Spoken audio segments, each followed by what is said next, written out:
Boa noite!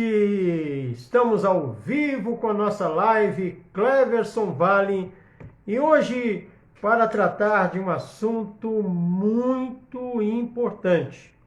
O assunto de hoje é dependência química. Nós vamos conversar com um doutor em dependência química, o pastor Veloso, muito conhecido, e ele vai falar a respeito desse assunto que tem trazido aí dores de cabeça para muitas famílias. Ele já chegou, deixa eu convidá-lo para estar conosco.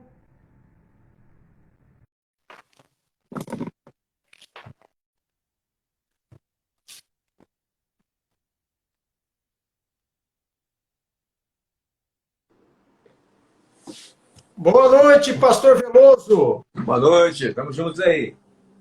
Que alegria tê-lo conosco na live de hoje. E eu quero logo no início mandar um abraço do pastor Soria, Paulo Roberto Soria. Ele falou, manda um abraço para o pastor Veloso.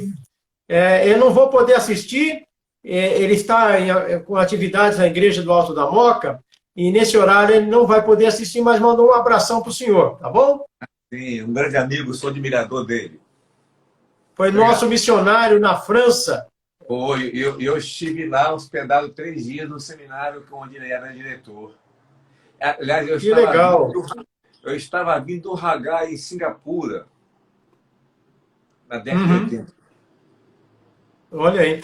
Olha que interessante. Ontem eu estava fazendo uma live com o pastor Peter e ele citou seu nome. Eu falei, amanhã eu tenho uma live com o pastor Veloso. E ele contou que o senhor influenciou muito na vida dele para a decisão ir para o Hagai, ajudou ele naquele processo, né, da saída das drogas. Muito interessante. Parabéns aí pelo seu trabalho, pastor Veloso. Amém, amém. Glória a Deus por isso. Pastor Veloso, nossa live, além das pessoas que vão entrar, participar ao vivo, ela fica gravada. Eu quero, então, começar apresentando o pastor, pastor José Francisco Veloso, é pastor batista e membro da Primeira Igreja Batista de Itaparica, no Espírito Santo, psicanalista e doutor em dependência química. Conversando hoje, também descobri que ele foi deputado estadual de 1994 a 1998, na Assembleia Legislativa do Rio de Janeiro. É isso, né? No Rio, não no Espírito Santo, no Rio. No Rio. Rio de Janeiro. Foi até sem querer, mas aconteceu. Ah, é? Muito bem. Eu aceitei a minha inscrição na época no PSDB apenas para constar, não tinha nenhum evangelho no PSDB, o então governador, presidente do PSDB, disse que precisava de um evangélico ali para ser candidato. Bota meu nome aí. E de repente ele foi eleito. Uhum. E foi eleito. Quantos votos na época? Na época foram 12 mil votos. 12 mil, é muito voto. Ainda mais para... Eu tinha só 3 meses de campanha. A história longa, né? História longa. Eu não tinha dinheiro nem nada. O senhor candidatou à reeleição, não? Olha, na reeleição eu tive 25 mil votos. Eu não fui reeleito. Por causa primeiro que eu não tinha o dinheiro que Sérgio Cabral tinha, Paulo Melo tinha, aquela turma, você sabe, lá do Rio de Janeiro, da história, né? Uhum. E eu não tinha como competir com eles financeiramente. Aí aconteceu. Uhum. Eu aceitei. Não, quando eu fui eleito, foi sem querer. Na reeleição, eu quis e não aconteceu. Então eu coloco assim, eu fiz o que Deus deixou. Vida que segue. Sim. Vida que segue. Mas eu pude fazer leis no Rio de Janeiro. E o senhor foi candidato em 2020 a vereador em Vila Velha, é isso? Sim, porque o então prefeito daqui era do PSDB, me conhecia há muitos anos atrás, sabia a minha história. Também, assim, para constar, para fazer... constar, né? Eu falei, coloque sem nenhum problema, né? Sem nenhum problema. Uhum. E o senhor ficou como suplente? Sim, sim, sim.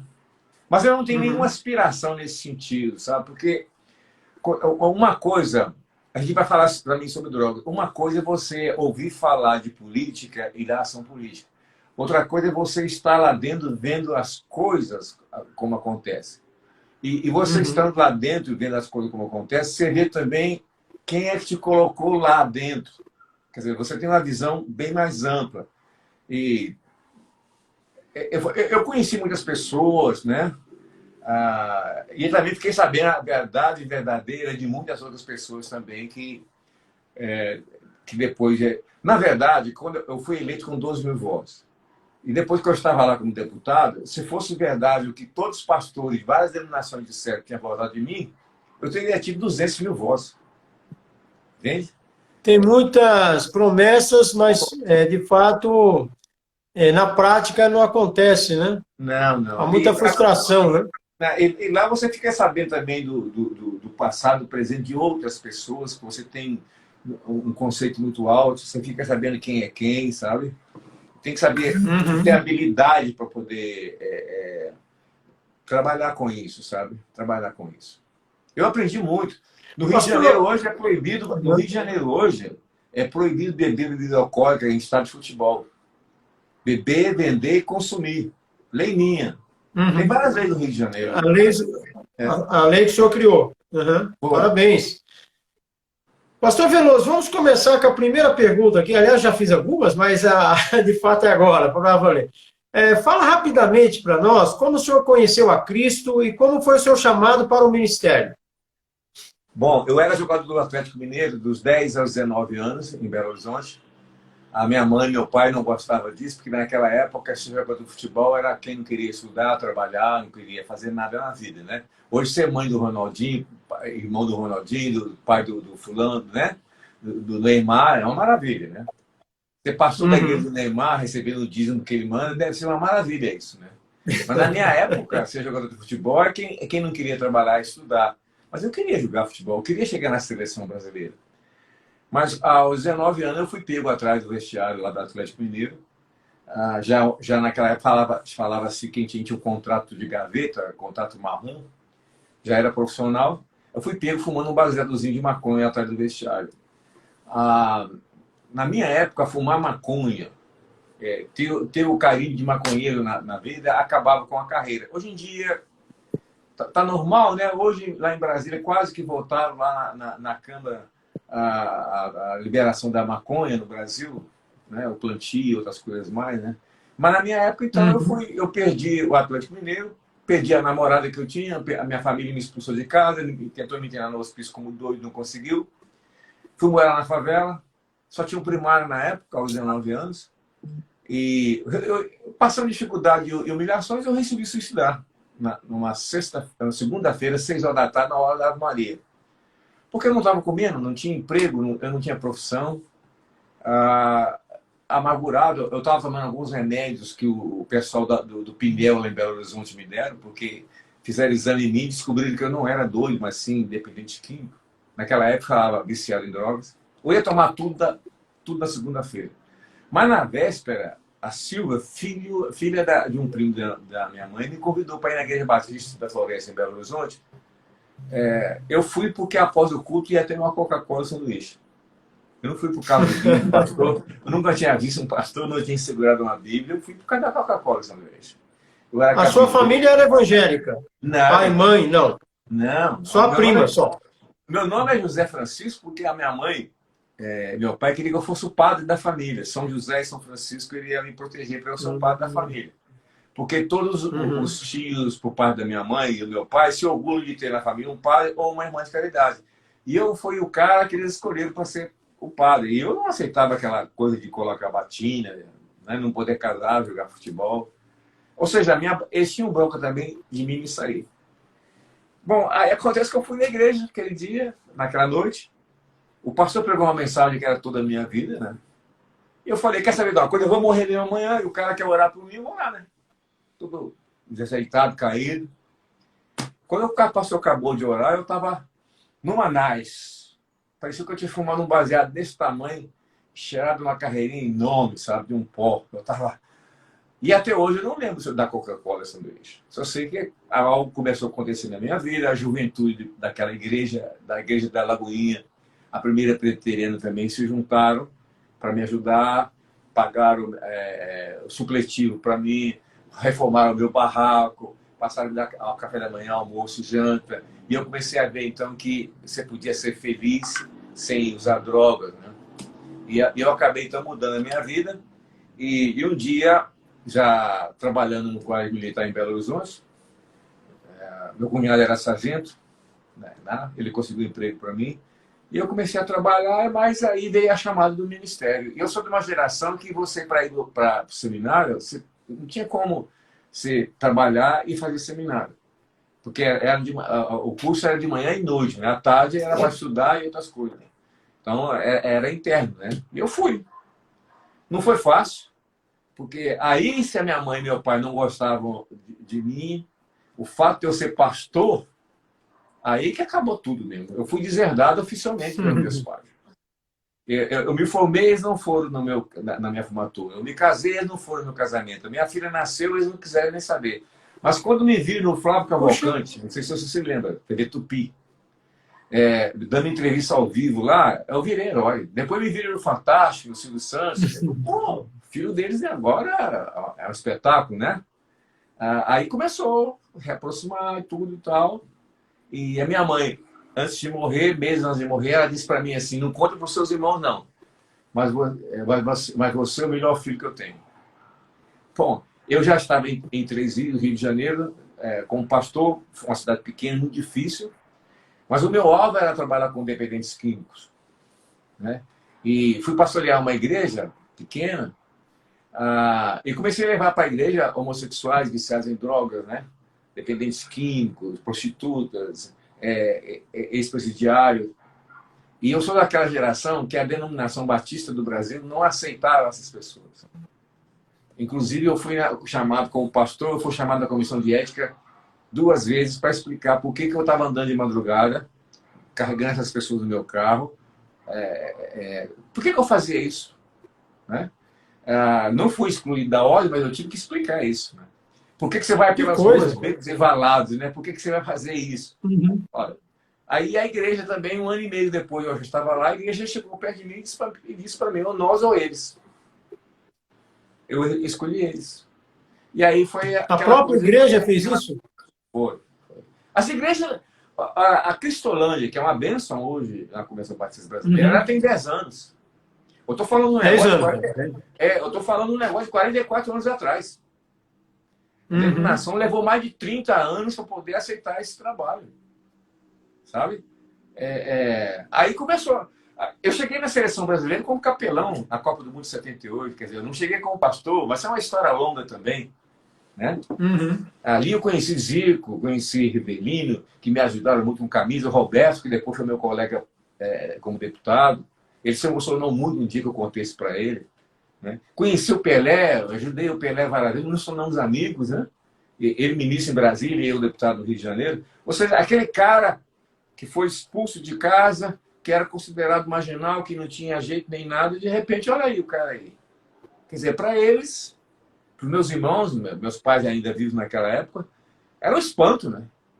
É um milagre que isso aconteceu. E realmente, Jesus, como diz aquela música, né? Jesus Cristo mudou o meu viver. E mudou o meu viver. E está mudando, e continua mudando. Amém. Como que o senhor foi parar no Hagai Internacional?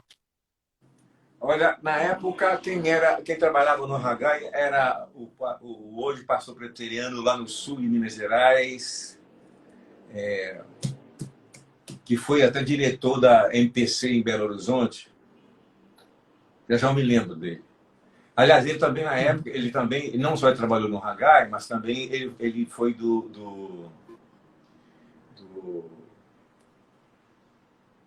Ele que iniciou a Atlético de Cristo no Brasil, eu ajudei a organizar a Atlético de Cristo no Brasil lá em Curitiba, junto com João Leite, Baltazar, Artilheiro de Deus, né? E ele um dia me falou assim... Alex Dias Ribeiro? Alex veio bem depois, né? Bem depois. Bem depois. Naquela época era eu, João Leite... Bismarck? Não, o Bismarck veio bem depois também. Depois também. Muito bem depois. Né? Silas também, bem depois. Marcelinho, né? Bem depois. Jorginho. Nós éramos 10 pessoas só lá em Curitiba, quando nós organizamos a Atlético de Cristo. Esse nome Atlético de Cristo, quem deu foi a esposa do João Leite. Ela foi da Seleção Brasileira de Vôlei, né? Porque nós estávamos lá ficamos 3 dias conversando como é que ia ser, como é que ia sobreviver, como é que ia acontecer. E a coisa cresceu de uma tal maneira, né? É uma maravilha, uma bênção de Deus, né? Então, eu sou aquele cara, é o seguinte, abriu a porta, eu entro. Se eu for um dia na sua casa, você Aí fala... esse homem foi a ponte para o senhor ir para o Ragai, em Singapura. Ah, sim. Aí ele me ofereceu, ele me entregou o application, né? E eu falei assim, quer saber de uma coisa? Eu não vou pagar nada dele, porque naquela época você não pagava nada, mas nada mesmo. Uhum. Aí Acho que até hoje é assim. Né? mas não, parece que hoje tem uma taxa pequena, mas tem. Não sei. É pequeno, mas acho que eles pagam 70 e poucos por cento, né? Isso, isso. Você paga 30. Na minha época, tinha assim, uma família americana, pagava tudo para mim, mas eu nunca fiquei sabendo quem é essa pessoa, essa família. Eu até gravei um vídeo agradecendo essa família por tudo, tá? Porque passagem de avião ida e volta via Paris, foi onde eu fiquei lá no Soria, né? No seminário do Soria, na volta. Um mês lá em Singapura, né? Um diploma e conheci pessoas, irmãos em Cristo, de países que eu nem sabia que existia. Então você abre um leque, sabe? Uma coisa fenomenal. Tempo depois eu ganhei uma bolsa também na Universidade de Jerusalém, Israel. Sabe? E não é evangélico. Lá na Universidade de Jerusalém, Israel, não era evangélico. Apenas apareceu. Então eu sou aquele cara. Abriu a E porta. essa ida para o Hagai foi quanto tempo depois da sua conversão? Foi na década de 80. Né? Eu me converti em 66. Ah, tá. 1966. Okay. Cara, O senhor já dominava bem o inglês já. Eu sei que não parece não, mano, mas esse cara aqui tem 73 anos. 7,3? Olha. Não parece mesmo não. Então o senhor já dominava bem a língua, o inglês da época, então. Oh yes, no problem. Let's talk in English now. Uhum. Aí, Pastor, engraçado, né? Olha o que eu acho bem interessante, né? Aí, anos depois, eu cuidar do Peter. O Peter ficou comigo um tempão lá. O Peter deu um trabalho enorme. Hoje o Peter é o cara que dirige o Hagai, né? Trabalha é docente lá. É docente lá, é. Uhum. Em Singapura e em Maui, né? Você vê como Deus faz as coisas. Inglês fluente, né? Ele fala inglês fluente, o Peter. Sim, sim. E sempre sorrindo. E ele E sempre sorrindo. Eu tive aula aqui com ele, no Hagai Brasil, né, no workshop de docentes. Eu sou docente local. Ele foi um dos instrutores. Excelente, excelente ele, viu? Muito bom. E, pastor, o seu envolvimento, então, na área de dependência química ocorreu porque o senhor vivenciou isso na pele. E aí o senhor começou a mostrar interesse por esta área, é isso? Você fala assim, eu comecei na área das drogas porque primeiro maconha, depois da picada na veia, a minha geração era de picada na veia, cheirar, esfregar na gengiva, um pouco de cocaína também no ânus, porque é uma área bem... onde a cocaína faz mais efeito, né? E não aparece, as pessoas não veem, né? Com a marca nas mãos. Mas a sorte minha, vamos dizer assim, é que eu era atleta. Então, eu usava drogas, mas eu tinha que treinar de manhã, treinar de tarde, eu tinha que tomar café de manhã, tinha que almoçar, tinha que café de tarde, tinha o jantar, tinha a ceia à noite, tinha que jogar. Então, o meu organismo, até hoje, né? Eu malho todos os dias, né? Eu corro todo dia aqui na praia, bem cedo, junto ao mar. Quer dizer, eu cuido do meu corpo, né? E, normalmente, os dependentes químicos, ainda mais ultimamente no crack, eles esquecem de beber, perdem todos os tipos de prazer, banho, não tem saúde e acabam se deteriorando rapidamente. Os neurônios vão embora muito rápido, né? Muito rápido. Uhum. Eu ainda pareço que sou normal, né? Ô, pastor, para quem não sabe, explica aí esse termo, dependência química, o que vem a ser? Quem toma uma bebida alcoólica pode se tornar um dependente químico ou é só drogas? Outros tipos de drogas. Explica para nós. A droga que mais mata no mundo hoje é o álcool, depois o tabaco, né? Depois o álcool é o que mais mata? Mais mata no mundo é o álcool. Uhum. Seria muito maior se a China colocasse para fora os seus podres, né? Principalmente por causa do tabaco na China também. Mas, mesmo assim, no mundo todo, a droga que mais mata no mundo é o álcool, junto com o tabaco, o cigarro. chamado comum, né? Chamado comum. Depois vem ali o crack, né? Falar em crack, você está vendo esse quadro aqui atrás de mim aqui? Sim. Vou tirar ele da parede. Olha aqui.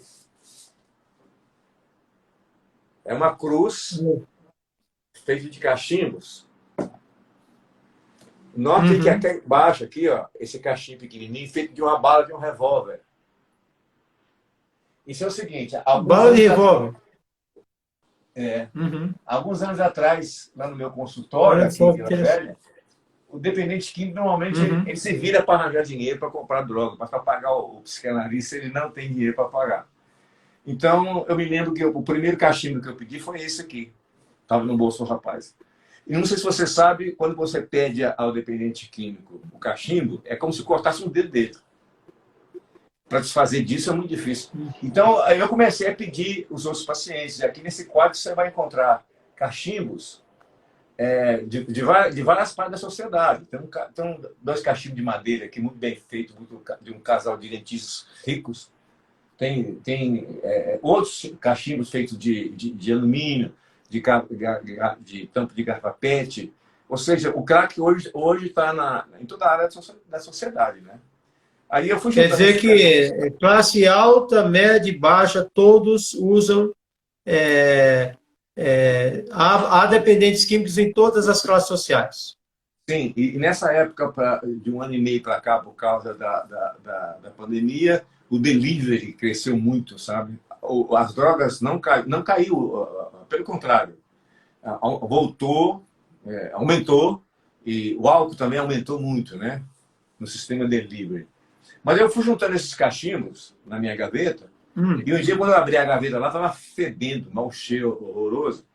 Eu juntei tudo para jogar fora. Quando eu fui jogar no lixo, Deus falou comigo assim, crucifica o crack. Aí eu pensei, veio esse quadro na minha cabeça. Saí na rua, comprei o quadro, né? Comprei a tinta e fui colando. E surgiu essa coisa aqui. É preciso o senhor comprou o quadro sem a pintura. Sim, o senhor que fez esse desenho. Foi. Eu que fiz. Muito bom. Tá? Muito bom. É onde eu posso crucificando aí, simbolizando que Cristo levou na cruz todo tipo de pecado, né? Isso. E ele pode matar e libertar todas as pessoas que querem ser libertas. Uma vez, dando uma palestra em Manaus, alguém me perguntou qual era a proporção das pessoas que eu recuperava. Eu falei de 10 pessoas, eu recupero, de 10 pessoas que eu trabalho, eu perco 5, recupero 5. E alguém falou assim, mas isso não é um fracasso? Eu falei... Pastor Veloso, pastor, cortou a sua fala agora, o senhor podia repetir? Deu uma cortada aqui. Alguém me perguntou lá no congresso em Manaus qual era a proporção de pessoas que eu recuperava aqui, né, no meu trabalho. Eu disse que de cada 10 caras que eu pego, eu perco 5, recupero 5. Sim. E alguém disse que eu fracassava. Eu falei assim como Cristo na cruz do Calvário, só recuperou um ladrão. Mas ele só recupera, 50%. Quem quer. Não quer, não posso fazer nada. Ninguém faz nada, nem Deus. Pastor, o senhor tem uma casa de recuperação hoje? O senhor já trabalhou, já fundou uma casa? Conta um pouquinho sobre a sua experiência em ajuda a dependentes químicos.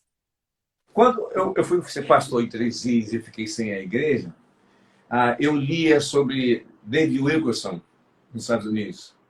Né? Eu falei assim, eu nem sabia como é que era, nunca conheci o David Wilkerson, nada não.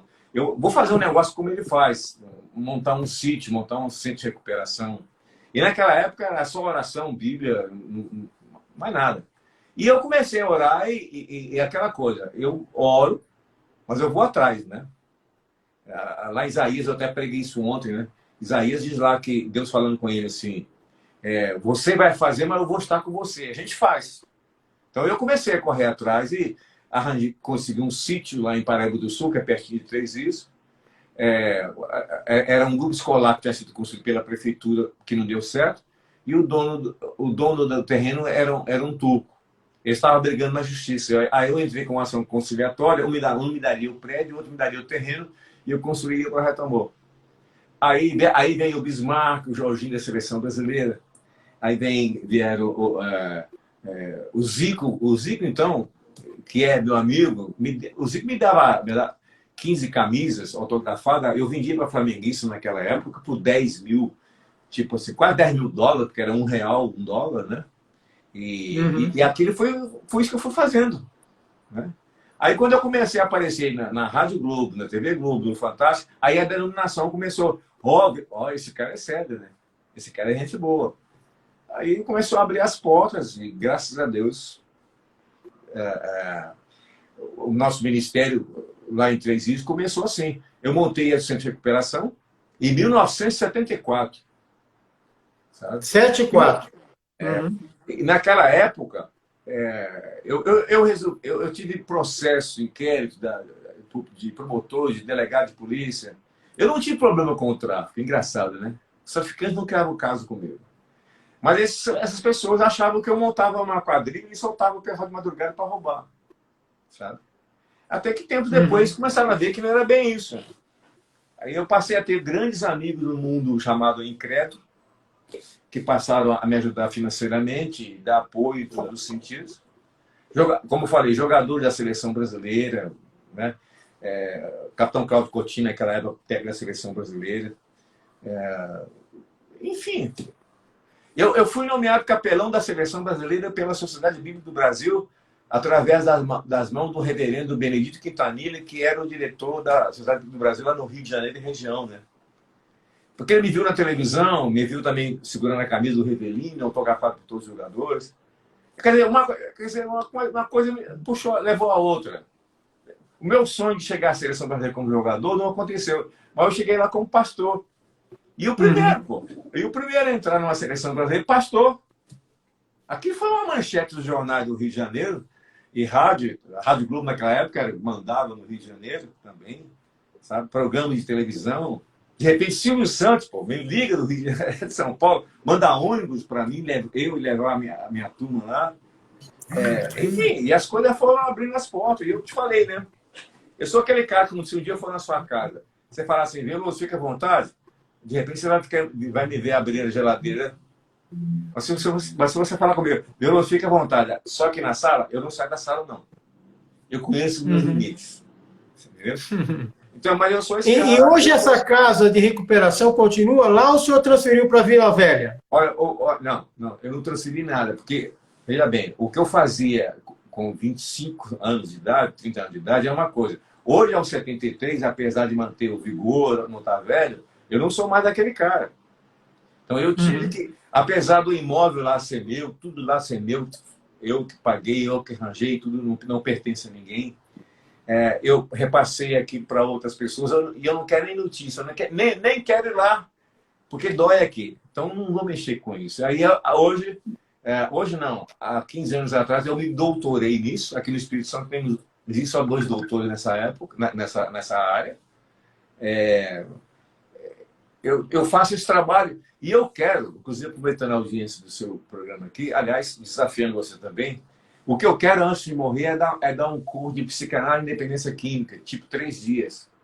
Passar para as pessoas o meu material, os meus vídeos, a minha experiência, narrar, contar o que é droga, qual é o tipo de droga, o que a droga faz, o que não faz.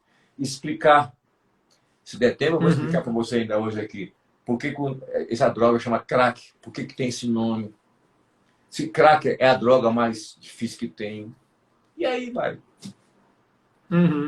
Então, hoje, o que levou o pastor a ir para Vila Velha? Foi também trabalhar na área de dependência química ou já não mais? Aí foi a mão de Deus espetacular. Eu estava lá em Manaus, eu era diretor do Colégio Batista em Manaus. Só que minha esposa é de lá.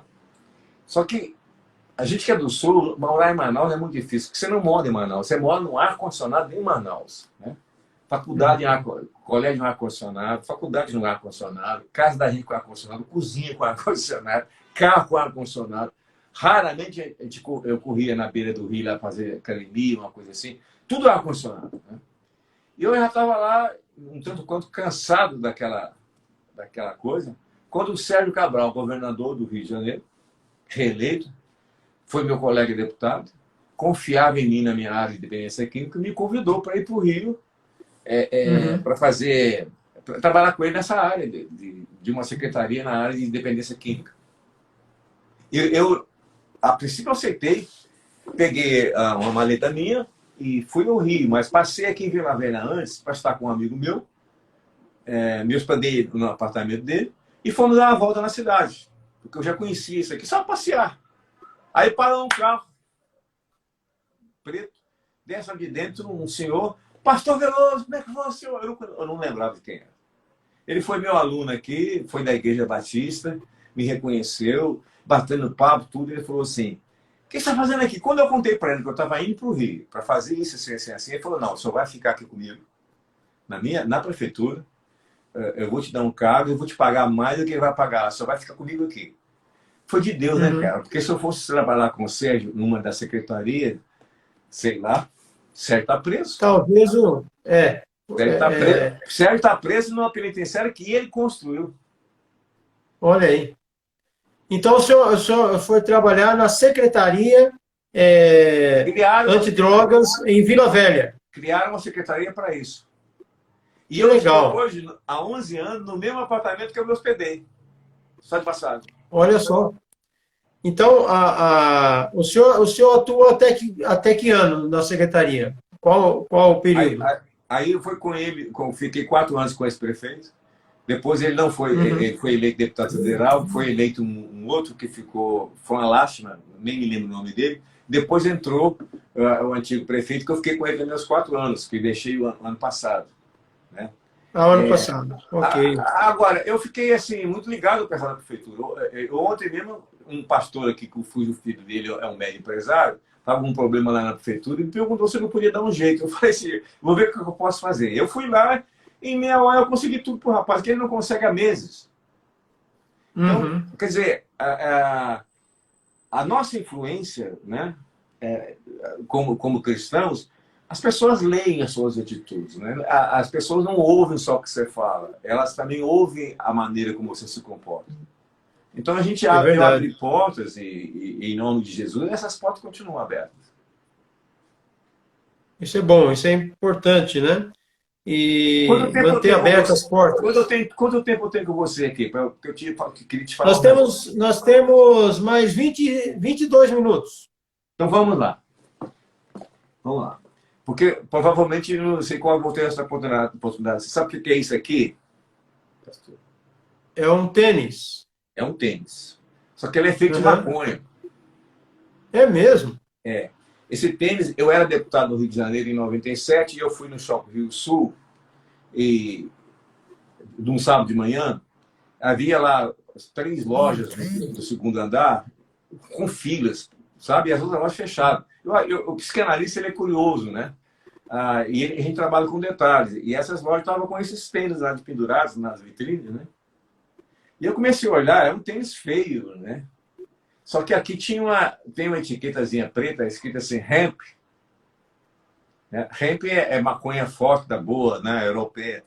Aí eu entrei na loja e procurei saber, e eles me disseram, não, nós importamos isso da Europa, através... Aí falaram tudo, tal, tal. E eu sei que é proibido, no Uhum. Brasil é proibido vender, plantar, colher, manipular, usar, e isso era proibido. Eu chamei a polícia, fechamos as lojas e eu peguei esse par. Só que esse aqui é feito de fibra de maconha. Se você botar fogo, não vai dar barato em ninguém, não. A fibra da maconha é uma Uhum. das fibras mais fortes que tem no mundo. Né? Você sabe o que é isso? Esse boneco, esse símbolo, não sei o que é o símbolo, não. Pois é, a maioria das pessoas evangélicas, e também, há um ano e pouco atrás, eu dei uma palestra no auditório da Petrobras aqui, para o pessoal do PROERD, que é o trabalho que a Polícia O Militar ERD, faz com o negócio sim. de droga. A maioria deles também não sabia que 4h20, 4:20 p.m., 4h20 da tarde, que é o horário internacional do maconheiro no mundo que deve fumar um baseado em homenagem ao rei da maconha, que é o Bob Marley, que é o horário que ele morreu. Então, muitos jovens evangélicos, antes na cabeça, uma camiseta e tudo, mas não sabia disso. E as pessoas não sabem, né? É como se, por exemplo, o crack é uma droga. Qual é a origem da palavra crack? De que é feito o crack? O crack não existe. O crack é feito de cocaína. Há pouco tempo atrás, um senhor falou comigo assim, o crack é feito do que sobra da cocaína, da borra da cocaína. Eu falei, borra da cocaína é cocaína, borra do café é café, borra do sal é sal, borra do açúcar é açúcar. Borra da cocaína é cocaína. A diferença é que o crack, ao ser queimado, ele tem uma ação mais rápida, porque ele vai para os alvéolos pulmonares, aquilo, né? E tem mais. É um batom diabólico. Se você fumar uma maconha hoje, pastor, provavelmente você não vai ficar dependente dela. Mas o crack não. O crack você fumou, deu uma tragada tudo, de repente você descobriu uma sensação. Cocaína é fumada. Que coisa. É cocaína fumada. Então, crack... Então, o crack é a droga mais forte hoje no Brasil. Por causa do uso, da rapidez da ação. O crack, o nome crack, surgiu na década de 80 em Nova York, quando um grupo de dependentes químicos, viciados em cocaína, tinha pouco cocaína. E na época, o então presidente da República, Ronald Reagan, e a esposa dele, Nancy Reagan, estava fazendo uma campanha lá contra a cocaína nos Estados Unidos, que estava uma desgraça. Eles tinham pouco cocaína e um grupo lá resolveu misturar com bicarbonato, ferver na cabeça deles, aquele fervendo, e tudo ia virar cocaína. Num canto lá do Arroio de Nova York, ferver aquele latão e aquela fumaça já deu um barato neles. Mas a água secou e no fundo do latão sobrou uma espécie de uma pedra de mármore, e um deles pegou com muito cuidado aquela pedrinha, né, aquela folha, e quando trouxe um ambiente normal, deu um choque térmico, que a pedra fez um barulho assim, crack. Daí o nome. Entende? E aquele papelzinho foi queimado. Então eles descobriram o crack assim. Crack é cocaína fumada. Então, para combater, para falar, eu tenho que saber dessas coisas. Eu tenho que saber o que a maconha, os mados da maconha, o que ela pode ocasionar. Para eu combater, quando o Josué invadiu Jericó, primeiro ele mandou espiões para saber quem eram os inimigos, quais eram as armas, conhecer detalhes para depois atacar. Até onde ele podia fazer, o que ele não tinha que fazer. Não é simplesmente, vão fazer em nome de Jesus. Pô, vão fazer em nome de Jesus, é aí. E na hora de fazer? E na hora de socorrer um cara? E se o cara estiver endemoniado? Bem, como é que você vai fazer? Então, há uma série de coisas que antes de eu morrer eu quero passar para essa galera toda deixar esse legado aí. E o tal da heroína, qual é a classificação dela? A heroína é uma das drogas mais caras que tem, né? Inclusive no Brasil. Cara? Mais cara? Mais cara, porque ela não chega aqui no Brasil com facilidade, né? E ela tem aquela coisa, parece que você entrou, você não sai, não. Né?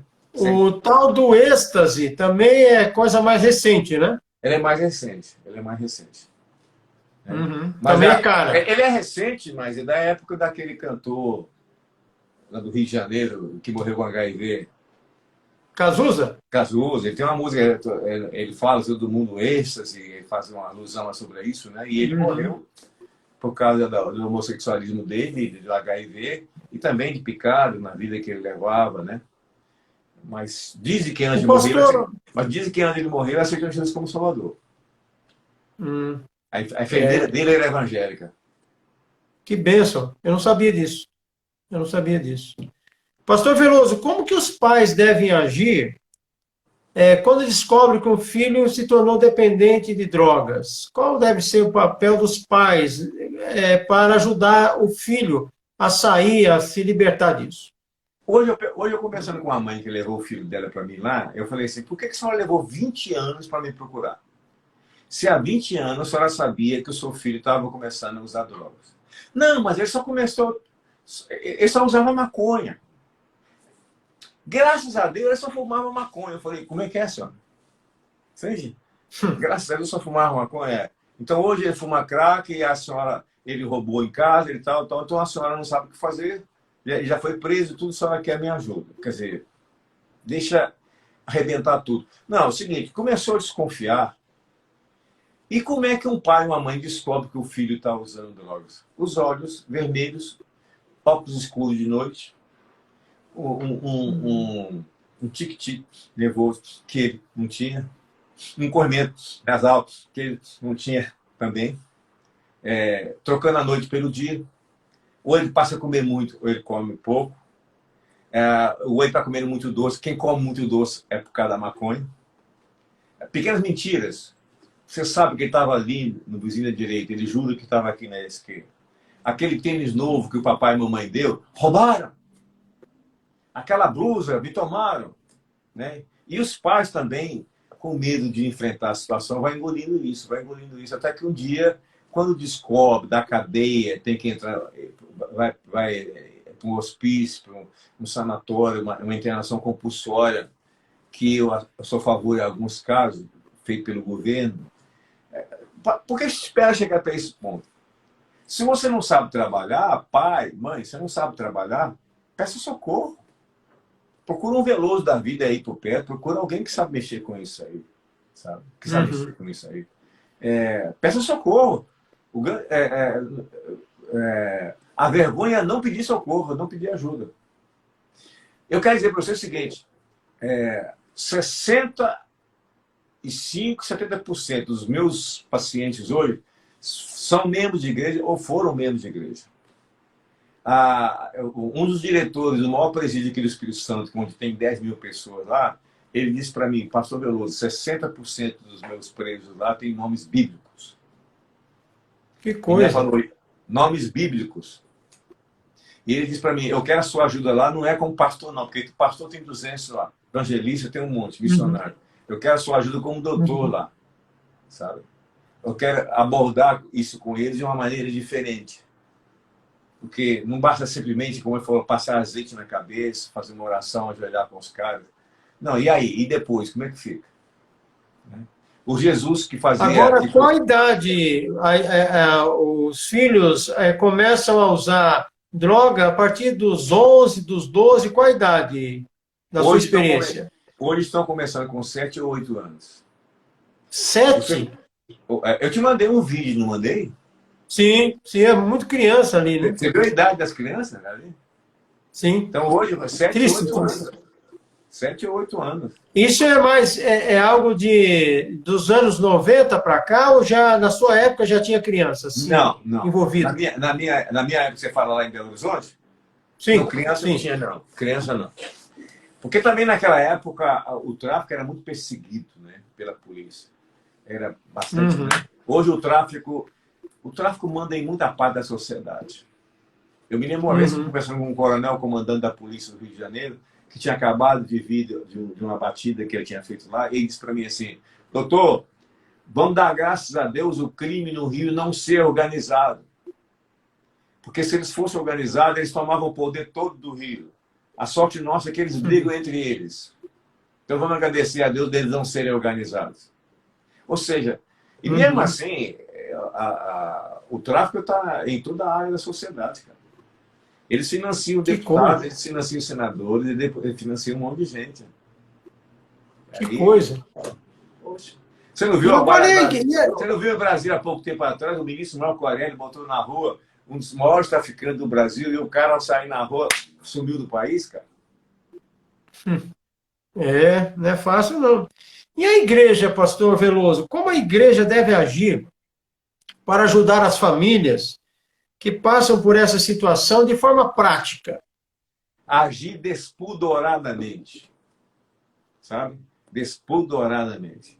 A igreja, que não é só o dependente químico, o maior problema meu, olha só, guarde bem essa frase, o maior problema meu não é o dependente químico, é a família dele.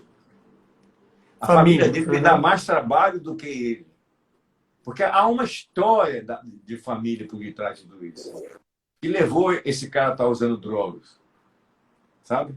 Quer dizer, há uma história disso aí. Então, a gente, quando eu, como psicanalista e como pastor, eu tenho que procurar ver onde é que começou isso. Começou antes dele não usar droga.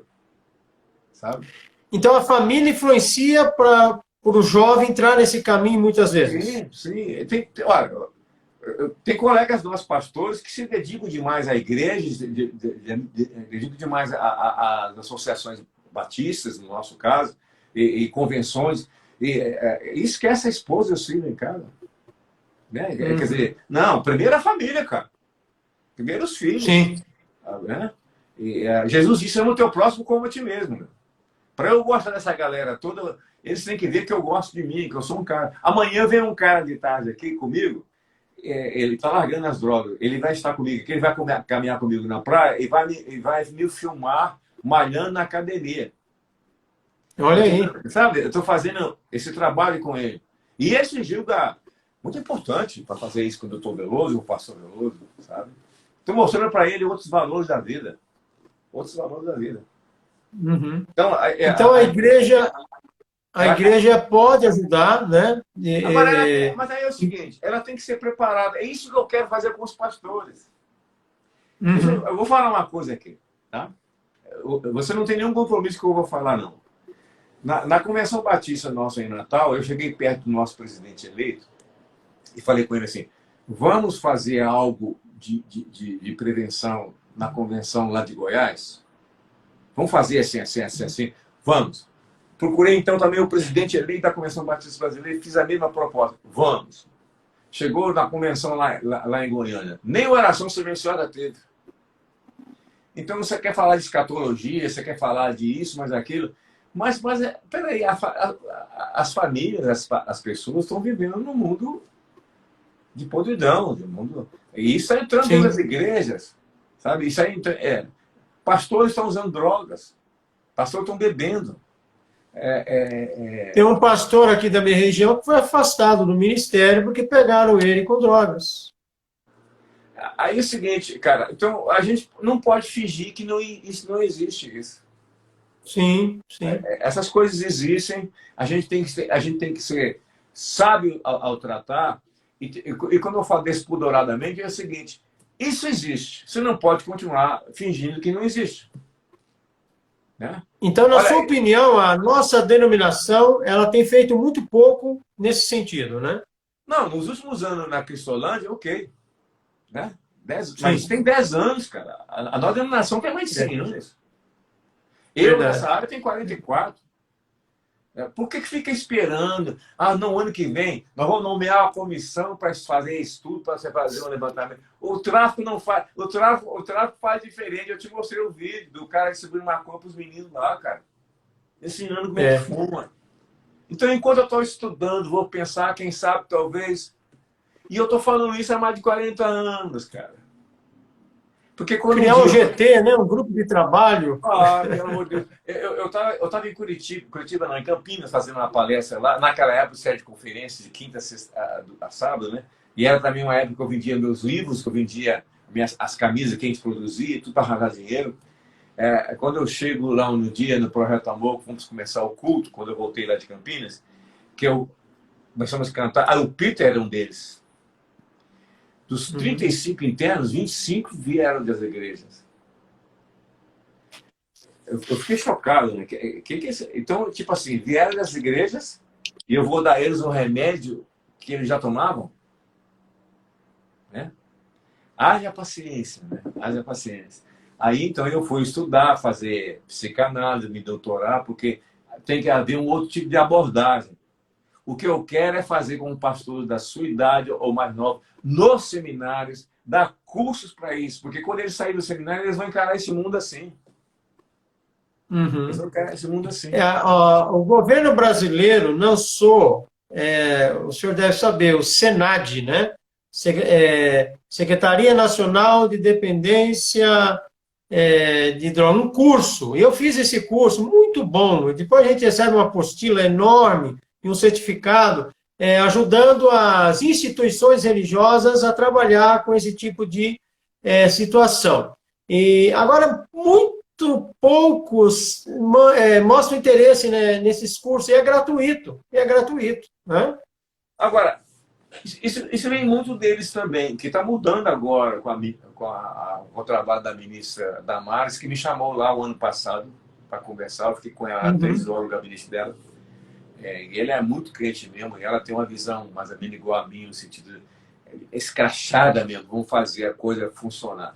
Mas muitos anos disso no governo da Dilma, Deus me livre, me guarde, fala o nome dela, da Dilma, Eu fui convidado a participar de uma palestra pelos pastores lá de Curitiba. E aí está a ministra, então ministra, que hoje ela é deputada, esqueci o nome dela. Estava lá o representante do ministro da Saúde, o ministro da tal. Cátia Abreu? Hã? Cátia Abreu? Não, não, não. Cátia Abreu? Ela era ministra lá que era de narizinho branquinho, lá de Curitiba. Que o marido dela foi ministro, tudo. Então, sim, a Gleice Hoffmann. Isso, Gleice Hoffmann. Que até almoçou na mesma que eu lá, me fez algumas perguntas, e ela, poxa, para mim que era mulher endemoniada, porque ela não faz um monte de coisa, não come carne, não come aquilo, eu achei, essa é outra história. Mas eu, na hora de fazer minha palestra para eles, eu queria parabenizar eles, e eu perguntei assim, quantos de vocês, bem gente de Brasília, em vários lugares, quantos de vocês aqui já sentaram na rua e conversaram com um dependente químico, craqueiro, que não toma banho há 3 meses? Ninguém. Então, vocês não sabem qual é o cheiro da rua. Se você não conhece o idioma da rua, o cheiro da rua, como é que eles funcionam, ainda falei, eu não posso chegar perto desses caras e pedir a eles um naco do seu tempo para conversarmos sem tergiversar na base do pouco se me dá, que a Zema Claudio, que me apraz a ser catala. Né? Se você falar isso com um dependente químico, eu falo que você fumou maconha estragada. Você tem que chegar lá e falar, cara, sabe, usar a expressão dele que eu não vou usar agora aqui, a gíria dele, né? Fazer-se de fraco para ganhar os fracos. Né? E eu falei, eu desafiei eles lá, né? E tipo assim, cadê os dependentes químicos? Aqui vocês já conversaram com alguém? Com o pai de um dependente químico? Não. Então, vocês estão muito... Eu falei assim, vocês vivem muito no ar-condicionado. Vocês têm que sair para a rua. Vocês não sabem como abordar esses caras, como resolver o problema da família. Quer dizer, não vamos intelectualizar. A rua não... Guarde bem essa frase. A rua não pode ser intelectualizada. Uhum. Muito embora na rua você encontra médico, você encontra advogado, craqueiro, dormindo na rua, sujo e imundo. Você encontra todo tipo de profissão na rua. Mas lá é o idioma deles. E não pode demonstrar dó, não, piedade, não. Tem que ser objetivo mesmo. Tem que ser contundente. Despudorado. Pastor Veloso, olha, eu aprendi a falar na Assembleia Legislativa. Eu aprendi a falar da aula na faculdade. Mas eu aprendi também a falar o idioma da rua. É isso aí. É para poder comunicar com todo tipo de gente, igual o apóstolo Paulo disse, né? Fiz fraco para ganhar os fracos, forte para ganhar os fortes. Isso. E parabéns pelo seu trabalho, pastor Veloso. Infelizmente, o tempo voa, a gente nem percebe. É verdade. Mas eu quero agradecer muito mesmo. O senhor tem... Qual o livro mais recente que o senhor lançou? Craque para Pais e Filhos, mas não tem mais nenhum. Na época em que eu vivi, a minha família viveu, o Projeto Amor viveu, na época da falecida Juerp, lembra da Juerp? Sim. A Juerp lançou 2 livros meus, Um Tapa nas Drogas e Drogas e Demônios. Aqui vendeu milhares, né? Eu pegava, por exemplo, na época a Juerp pegava o livro, produzia, me entregava 20% dos livros e o resto era dela, né? E às vezes eu ia, por exemplo, na sua igreja, fazia uma palestra e vendia um livro por R$10, mas você me dava 100, outro me dava 200, sabe? Agora, hoje em dia, para você produzir um livro, você tem que pagar tudo. Essa morada é de você. É difícil você fazer um livro, sabe? Sim. O último que eu consegui fazer com o meu dinheiro, gastei R$2.000, foi esse Craque para Pais e Filhos, que vendeu igual água, né? Vendeu, mas eu não tenho dinheiro para poder ficar investindo. Eu não tenho dinheiro para isso. No momento, aliás, não tem. Eu não está roubei. Esgotado. Olha, eu fui deputado e não roubei. Eu tive dinheiro na minha mesa, assim, aquela coisa, sabe aquela coisa de, sabe aquela coisa, aquele filme de mafioso, pacote de dinheiro, assim. Aí eu pergunto, de onde vem isso? Essa é uma parte que sobrou da merenda escolar. E esse aqui? Essa é uma parte que sobrou do hospital do Exército. Eu não vou botar dinheiro na saúde e educação no meu bolso. Qual é, cara? Qual é? Agora, sim, Deus me deu tanta autoridade para dizer isso que eu estou aqui hoje em liberdade falando essas coisas com você e os caras que pegaram estão presos. É verdade. Pastor, então, no momento está esgotado esse livro mais recente, né? Sim, sim. Ok. Eu posso até tentar ver se eu consigo... Em PDF? Eu vou tentar O o cara que e-book. produziu. O senhor tem e-book? Vender e-book? Oi? Eu vou falar com ele. Eu vou falar com ele. Eu estou meio Tá obrigado bom. com ele pelo seguinte: ele fez 1.500 livros, né, que eu me lembro. Né? Aliás, 2.000 livros que ele fez. O plano era o seguinte: ele faria os livros, eu pagaria, os livros eram meus. Então, Uhum. como eu fui lá pegar os livros para poder vender, distribuir, tudo, e eu não contei, sabe?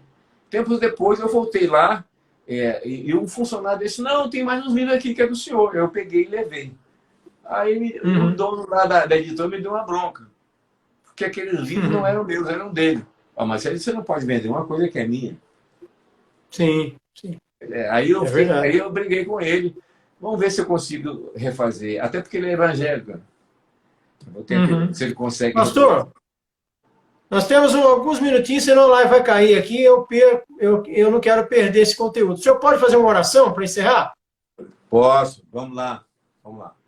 Nosso Deus, nosso Pai, nós te agradecemos por esse momento em que nós podemos conversar sobre a nossa experiência, Deus, e eu te peço que tu abençoe a todos aqueles que estão nos vendo, nos ouvindo agora, que tu abençoe as suas famílias, que tu abençoe, Deus, todos aqueles que estão angustiados, precisando de uma bênção nessa área. Tem misericórdia, Senhor, porque nós sabemos que tu tens poder para isso. Muito obrigado por esse momento e por essa oportunidade. E abençoa o teu servo, Deus, nesse ministério, dessa live. Porque em nome de Jesus que está aqui conosco, nós choramos e te agradecemos. Amém. Amém. Forte abraço, pastor Veloso. Muito obrigado mesmo por esclarecer os nossos ouvintes. E Deus abençoe a todos. Até Amém. mais. Tchau. Tchau.